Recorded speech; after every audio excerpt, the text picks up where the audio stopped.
தேவன் மீது வைக்கக்கூடிய விசுவாசத்தை ஜெபத்தின் மீதும் வேறு சில சடங்குகள் மீதும் நீங்கள் வைத்திருக்க வாய்ப்பு இருக்கிறது. அது மிகப்பெரிய வஞ்சிக்கப்பட்டிருக்கிற நிலைமை. அது என்ன பிரதர், தேவன் மீது வைக்கிற விசுவாசம் ஜெபத்தின் மீது வைக்கிற விசுவாசம் என்னன்னா, அதை விளக்கி சொன்னா உங்களுக்கு புரியும். நாம கர்த்தர் மீது வைக்கிற விசுவாசத்தை விட ஜெபத்தின் மீது விசுவாசம் வைக்க அதிகமான வாய்ப்பு இருக்கு. எனக்கு வரக்கூடிய போன் கால்ல பெரும்பாலான போன்கள்ல இந்த மாதிரி இருக்கு. ஆரம்ப காலத்துல இருக்கிறவங்க அப்படி கேட்பாங்க. இப்ப நான் சொல்லி அவங்களுக்கு புரிய வைப்பேன். பிரதர், ஒரு காரியத்துக்காக நான் ரொம்ப நாளா ஜெபிச்சுக்கிட்டு இருக்கிறேன் பிரதர், அது நடக்கவே இல்லை. என்னுடைய ஜெபத்தை நான் ஏதோ தப்பா ஜெபிக்கிறேன் போல் இருக்கு. அதுல என்ன மாதிரி ஜெபிச்சா எனக்கு ஆசீர்வாதம் கிடைக்கும்?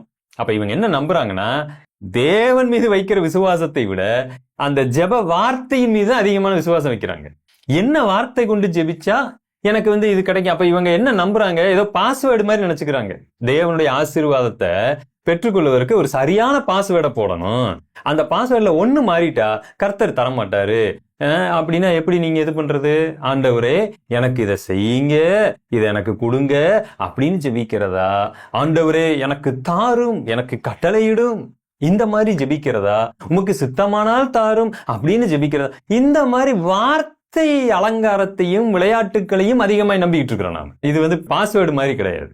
என் இருதயத்துல சொல் பிறவாவதற்கு முன்பே பெருமூச்சுக்களை அறிகிற தேவன். சில சமயங்கள்ல நமக்கு எப்படி ஜெபிக்கிறதுன்னு கூட தெரியாது.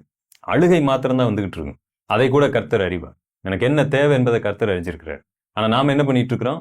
வார்த்தையை மாத்திட்டா ஆண்டவரிடத்திலிருந்து எதையாவது பெற்றுக்கொள்ளலாம் போல் இருக்குன்னு நினைச்சுக்கிட்டு இருக்கிறோம். தேவன் மீது வைக்கிற விசுவாசத்தை விட அந்த ஜெப வார்த்தைக்கும் 40 நாள் ஓகேவா, 30 நாள் ஓகேவா? பிரதர், நான் 2 மணி நேரம் ஜெபிக்கலாமா, 1.5 மணி நேரம் ஜெபிக்கலாமா?